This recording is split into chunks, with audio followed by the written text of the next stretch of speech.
फिर भी एक ही बात आवश्यक है, मरियम ने सबसे उत्तम भाग चुन लिया है, वह उससे नहीं लिया जाएगा। कृष्ण में अधिक प्रिय माता पिता, भाइयों बहनों एवं बच्चों, आज हम लोग 16वां सामान्य रविवार में प्रवेश कर चुके हैं। आज हमारे लिए दिया गया पैसेज है सेंट लूकस के सुसमाचार अध्याय 10 वचन संख्या 38 से 42 तक। इसी सुसमाचार मेरे लिए बहुत प्यारा है और मैं इसको बचपन से ही अच्छे से जानता हूँ और इस पर मनन चिंतन करते आ रहा हूँ, क्योंकि मैं तमिलनाडु से एक छोटा से गांव टंजूर डायसिस से आता हूँ। हमारे गांव में मरियम मैगदलेना का गिरजाघर है जो हमारे गांव का संरक्षिका है, और इसीलिए इस महीने में भी 22 तारीख को आने वाला 22 तारीख में हम लोग इसका त्यौहार मनाने वाले हैं। इस त्यौहार के पहले 9 दिन नवीना होता है। ये 9 दिन के नवीना में एक दिन जो भी पुरोहित लोग आते हैं उनके लिए एक विषय मरियम ने उत्तम पाक चुन लिया दिया जाता है। इसीलिए जो भी पुरोहित आएंगे मरियम कैसे उत्तम बात चुन लिया उसी को उन लोग अक्सर उसी विषय पर उपदेश देते हैं। इसीलिए मैं इसे सुसमाचार के बारे में मैं आप लोगों के सामने प्रस्तुत करने में और उसके बारे में बताने में मैं आनंदित हूँ और खुश हूँ। आइए प्यारे भाइयों और बहनों, इसमें क्या संदेश छुपा है, हमारे लिए मनन चिंतन करने के लिए क्या विषय छुपा है, हम अपने घर इस विषय होने के बाद हम क्या अपने घर ले जाए उसी पर हम थोड़ा प्रकाश डालें। और इसीलिए आइए प्यारे भाइयों और बहनों, इसी उपदेश को हम ध्यान से सुने।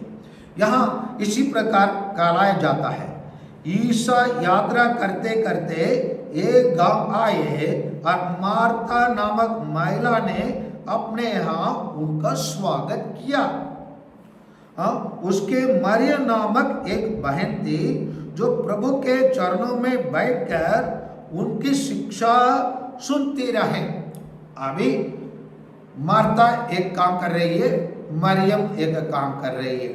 अभी दोनों अपने तरीका से सही काम कर रहे हैं, लेकिन मार्था अभी प्रभु यीशु के पास आई है और मन में यह विचार रख के आए होंगे, जरूर प्रभु यीशु मेरे भाई को डांटेंगे और कहेंगे जाओ तुम भी थोड़ा मदद कर ले, क्योंकि मेरे को दूसरा गांव जाना है और लेट भी हो रहा है, इसलिए तुम भी मदद कर लेना, मैं भी जल्दी भोजन करके ऐसे निकल जाऊंगा।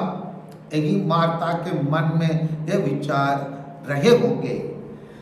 इसलिए वो प्रभु यीशु के पास आकर कहती है, प्रभु क्या आप यह ठीक समझते हैं कि मेरी बहन ने सेवा सत्कार का पूरा भार मुझ पर ही छोड़ दिया है?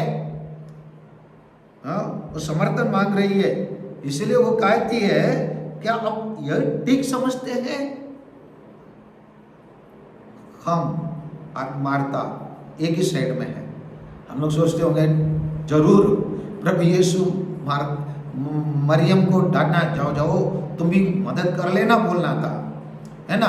वही तो हमारी अपेक्षा, वही तो मार्था की अपेक्षा। लेकिन प्रभु यीशु है ना, उनसे कहा या उनको उत्तर दिया। क्या उत्तर दिया? मार्था मार्था तुम बहुत सी बातों के विषय में चिंतित और व्यस्त हो, फिर भी एक ही बात आवश्यक है। मरियम ने सबसे उत्तम बात चुन लिया है, वह उससे नहीं लिया जाएगा। इसका मतलब क्या है? आइए प्यारे भाइयों बहनों या बच्चों, थोड़ा हम समझने के लिए कोशिश करें। प्रभु यीशु यहाँ हमारे सामने रखना चाहते हैं कि हम अपने दैनिक जीवन में हम प्राथमिकता सबसे पहले ईश्वर के लिए देना है और ईश्वर से जुड़े रहना है और ईश्वर के साथ चलना है और ईश्वर के निकट रहना है।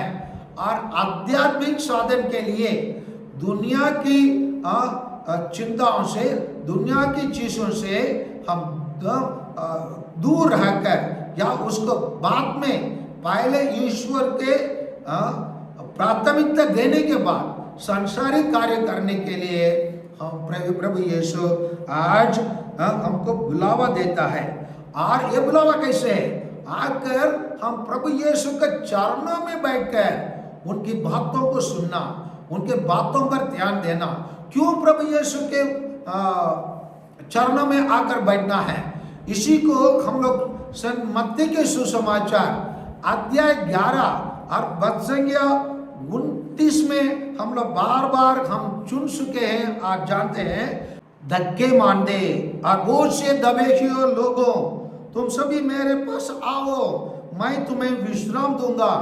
मेरे जो अपने ऊपर ले लो और मुझसे सीखो, मैं स्वभाव से नम्र और विनीत हूँ। इसलिए मरियम जो दुनिया के चीजों के कारण धक्के हुए थी, बोझ से भरे हुए थी, और इसलिए वो सोची अभी प्रभु यीशु के भोजन तैयार करना मेरे लिए आवश्यक नहीं है, मेरा बोझ कल करना, मेरे बोझ को प्रभु यीशु के चरणों में अर्पित करना आदि आवश्यक है। और यही चीज को हम लोग संत लूकास के सुसमाचार अध्याय 2:19 में भी, जैसे हम माता मरियम के बारे में भी हम लोग सुनते हैं, माता मरियम भी कैसे अपने जीवन में आगे बढ़ी है, बता रहा है। मरियम ने इन सब बातों मतलब चरवाहा लोग जो बात बताए उन सभी बातों को अपने हृदय में संचित रखा और वो इन पर विचार क्या करती थी। और एक ही चीज करने के लिए प्रभु यीशु आज बुलावा देते हैं। इसीलिए वहां मार्था को समर्थन देने के बदले प्रभु यीशु वहां मरियम को समर्थन देते हैं। अब मरियम को समर्थन देने के द्वारा प्रभु यीशु वहां अतिथि रहने के बदले वो मेजबान बन गया। मेजबान क्या का बना? वो दैनिक जीवन के दैनिक आवश्यकता को पूरा करने वाले, एक परोपकारी कार्य करने वाले, एक अच्छा भोजन दिलाने वाले व्यक्ति के बदले वो एक स्वर्गीय भोजन देने वाला एक मेजबान बन गया। वहां जो मेजबान रहे उन लोग सब प्रभु यीशु का अतिथि बन गए। और इसीलिए प्यारे भाइयों और बहनों, आज के ये सुसमाचार हम प्रत्येक जन को क्या सिखाता है? हम क्या, जैसे हम मिसा के शुरुआत में हम लोग सुने थे, हम क्या घर ले जाएंगे, क्या हम अपने जीवन को अपनाने के लिए इसी सुसमाचार से हमें क्या मिलता है?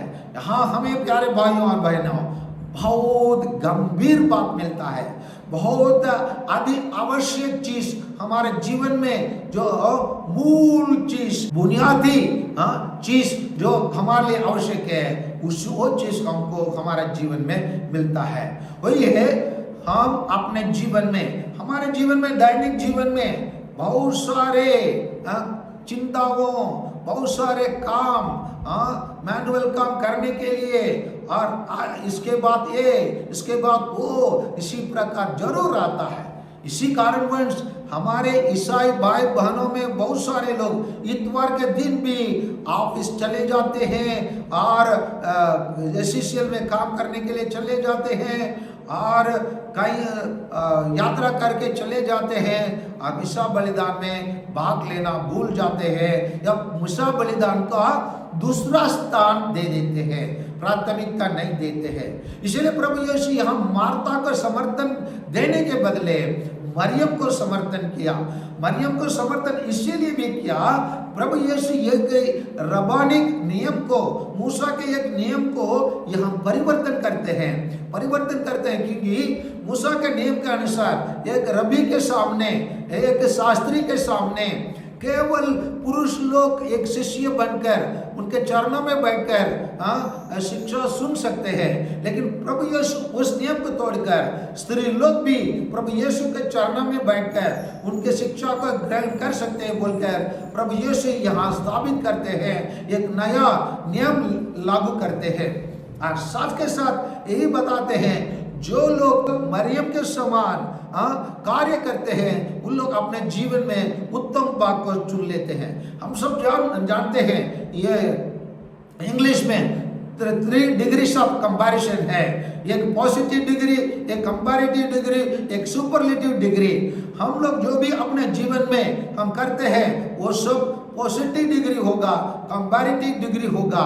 अगर हम प्रभु ईश्वर को, पिता ईश्वर को, प्रभु मसीह को हम प्राथमिकता नहीं देंगे, इस पॉजिटिव काम एक कंपैरेटिव काम से कोई महत्व नहीं है। जैसे मार्ता ने यहाँ पर किया, यहाँ पर जरूर मार्ता अपना कृतज्ञता व्यक्त करना चाहती थी।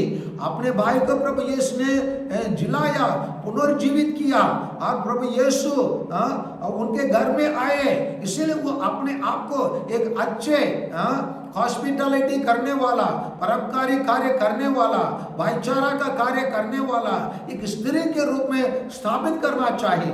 इसलिए प्रभु यीशु को जल्दी से भोजन खिलाकर उसको दूसरे जगह जाने के लिए प्रभु यीशु को भेजने के लिए भी तैयार थे, लेकिन प्रभु यीशु उसी को बात कर काट कर प्रभु यीशु हम प्रत्येक जन अपने जीवन में कैसे एक उत्तम भाग चुनना है उसको प्रभु यीशु हमारे सामने प्रस्तुत करते हैं। यहाँ मैं आप लोग सामने प्यारे भाइयों और बहनों, हमारे कैथोलिक कलीसिया में 2 महान संत लोगों को प्रस्तुत करना चाहता हूँ। एक है मदर तेरेसा।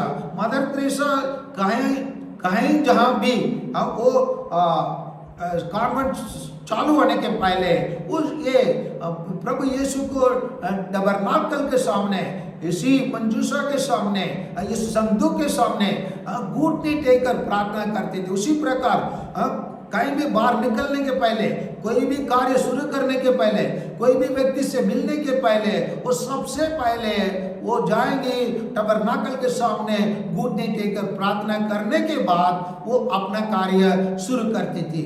एक बार ये ऐसे एक घटना हुआ, वो जॉन पॉल द्वितीय वो एडोरेशन चैपल में, आराधना का गिरजाघर में प्रार्थना कर रहे थे। उसी टाइम पर उनके सेक्रेटरी आकर पोप स्वामी से कहने लगे, अमेरिका का प्रेसिडेंट आया है, वो आपसे मिलना चाहते हैं।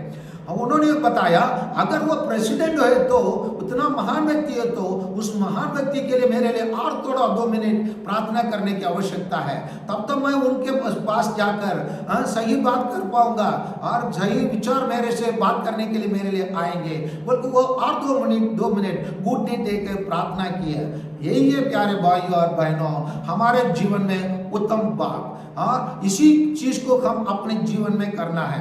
मैं अपने जीवन में एक चीज को मैं बताना चाहता हूँ, जो कोई भी काम करने के पहले मेरे रूम में रहने वाला क्रूस को चुंबन करने के बाद ही मैं जाऊंगा। और इसे जाने के टाइम विशेषकर जहाँ सिग्नल रहता है, कभी कभी कोई सिग्नल में 75 सेकेंड वहाँ पर समय दिया जाता है। हम लोग 75 सेकेंड वहाँ पर खड़े रहने के लिए आवश्यकता होता है, क्योंकि हम लोग सिग्नल का नियम को पालन करना। उसे 75 सेकेंड में मैं वहीं पर खड़े होकर यही प्रार्थना करता हूँ, जीसस प्लीज गाइड मी, प्रभु मुझे अगुवाई कीजिए। और इसी यात्रा में यहाँ पर जितने भी भाई बहन लोग ये सिग्नल पार करते हैं उनको सुरक्षित रखिए बोलकर वहीं पर प्रार्थना करता हूँ। इसी प्रकार हम अपने दैनिक जीवन के साथ भी हम लोग प्रार्थना अपने जीवन में जब हम करेंगे, प्रभु यीशु हमेशा हमारे साथ रहेंगे।